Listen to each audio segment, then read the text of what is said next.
Las fechas de la Revolución Mexicana nunca podrían pasar inadvertidas para quienes estamos sinceramente comprometidos con hacer valer las libertades, la igualdad, la justicia, la democracia y la soberanía. Son varias las lecciones que nos dejó la revolución,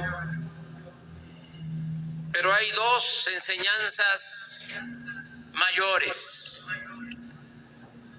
Una es que las dictaduras o las oligarquías no garantizan la paz ni la tranquilidad social.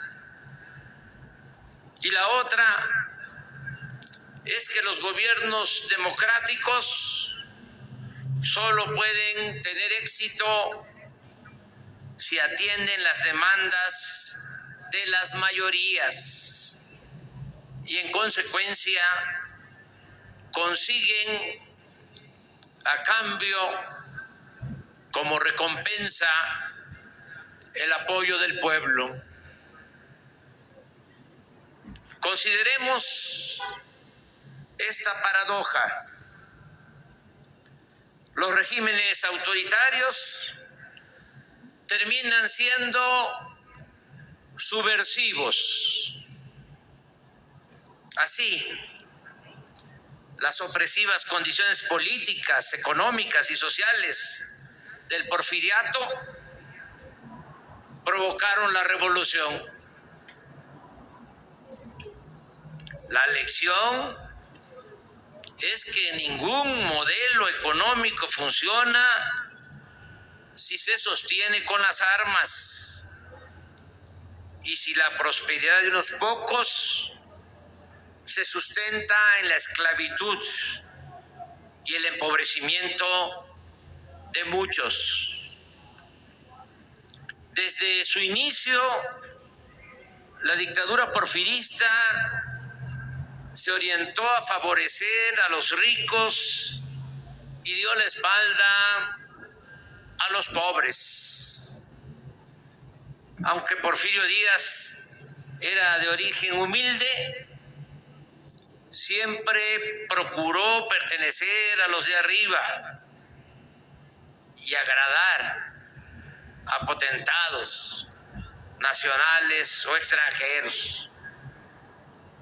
Logró culminar sus pretensiones aristocráticas cuando contrajo matrimonio con Carmen Romero Rubio, una joven de 17 años que pertenecía a la alcurnia mexicana, hija de Manuel Romero Rubio,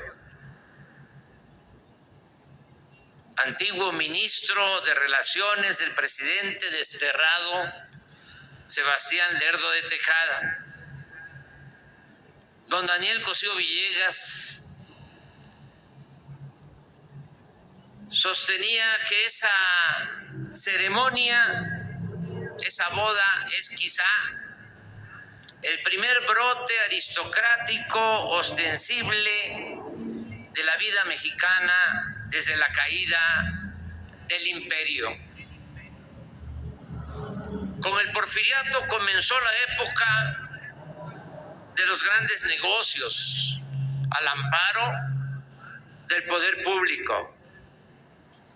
Por ejemplo, en mayo de 1881 se llevó a cabo una maniobra que puede considerarse precursora de las prácticas del influyentismo y de la corrupción política del México moderno.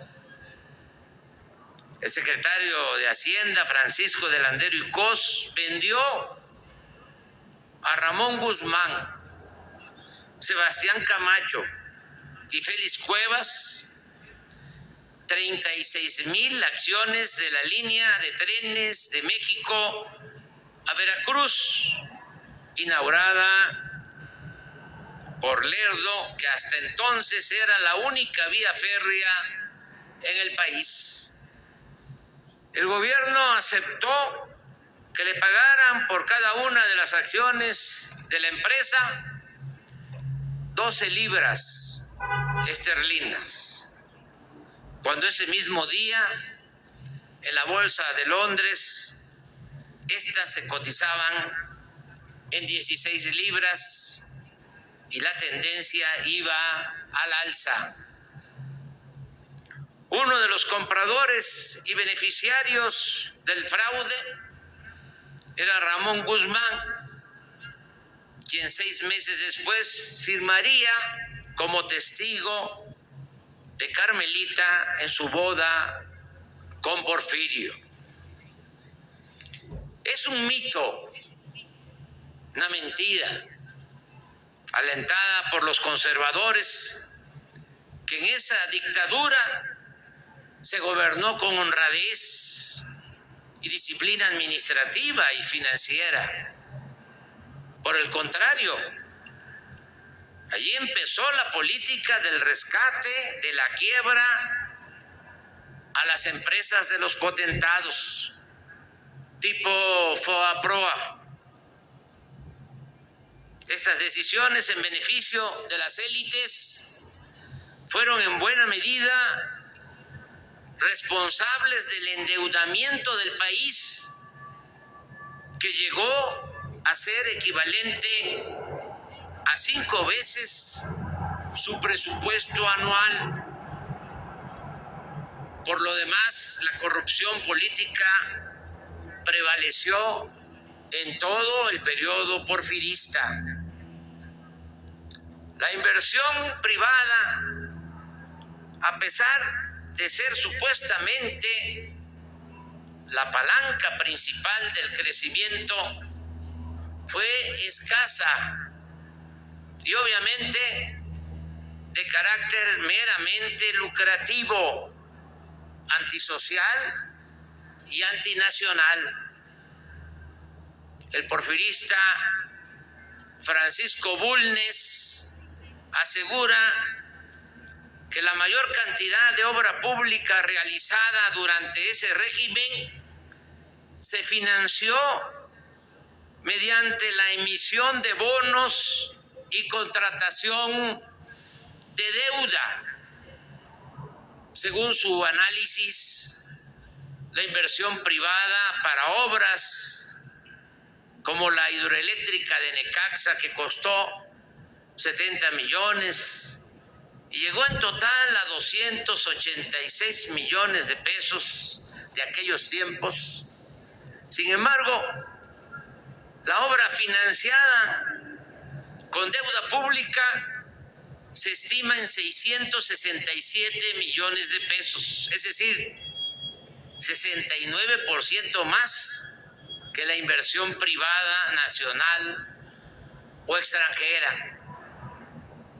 Conviene destacar que el monto mayor de la deuda contraída por el gobierno fue el destinado a construir 18,000 kilómetros de vías férreas de concesión federal, pues en 1908, 2 años antes de que estallara la revolución, se rescató a las empresas extranjeras que poseían los bonos de los ferrocarriles con un costo de 500 millones de pesos.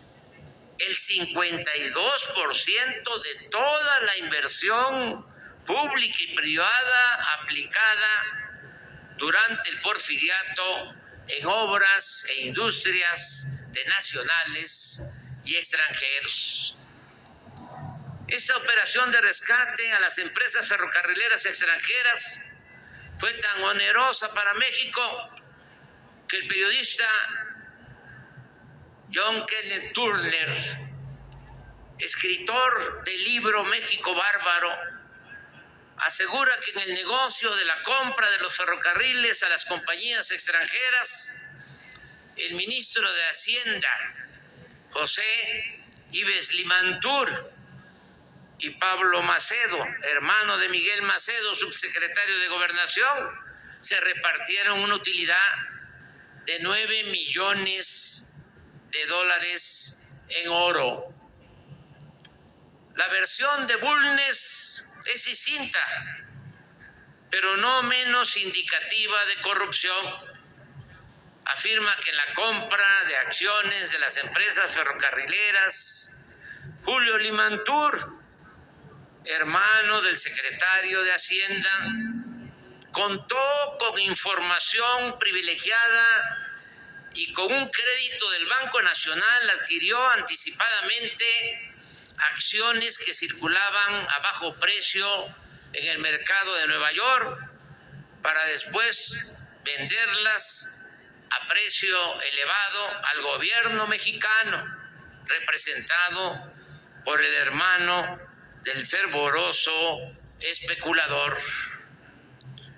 Con tales hechos se puede entender cómo se pensaba y actuaba en el régimen porfirista. El hombre fuerte, el caudillo o dictador, no solo compartía ese estilo o forma de gobierno, sino lo encarnaba. Admiraba a los llamados hombres de negocio y en especial a los foráneos, mientras despreciaba al pueblo raso, a los pobres de su país. En su pensamiento, por ejemplo, los indígenas, dueños originarios del territorio, acaparaban, según él, las tierras y había que despojarlos por la fuerza para entregarlas a particulares, emprendedores nacionales o extranjeros. Las llamadas campañas contra los mayos y yaquis fueron en realidad una segunda conquista, no menos brutal que la de 1521, sin considerar la represión de los mayas y de otros pueblos indígenas. El gobierno federal empleó contra los yaquis 4,800 soldados y 3,000 contra los mayos, o sea, la cuarta parte del ejército. Esta guerra de exterminio que significó asesinar a 15,000 yaquis no solo es la más infame prueba del carácter dictatorial del régimen porfirista, sino uno de los capítulos más vergonzosos de nuestra historia patria. Un trato parecido recibieron los obreros que trabajaban de sol a sol, sin derecho de asociación, ni protestas o pena de despidos y hasta de cárcel. En 1906, en las negociaciones obrero-patronales de la industria textil de Veracruz, Puebla y Tlaxcala, lo único que aceptaron los patrones del pliego petitorio de los trabajadores fue que solo laborarían de las 6 de la mañana a las 8 de la noche, menos 2 intervalos de 45 minutos para el almuerzo y la comida. ¿Y cómo olvidar la brutalidad aplicada en las matanzas y encarcelamientos de obreros y dirigentes de las huelgas de Cananea en Sonora y Río Blanco en Veracruz? Pero al final, ni el autoritarismo, ni la esclavitud,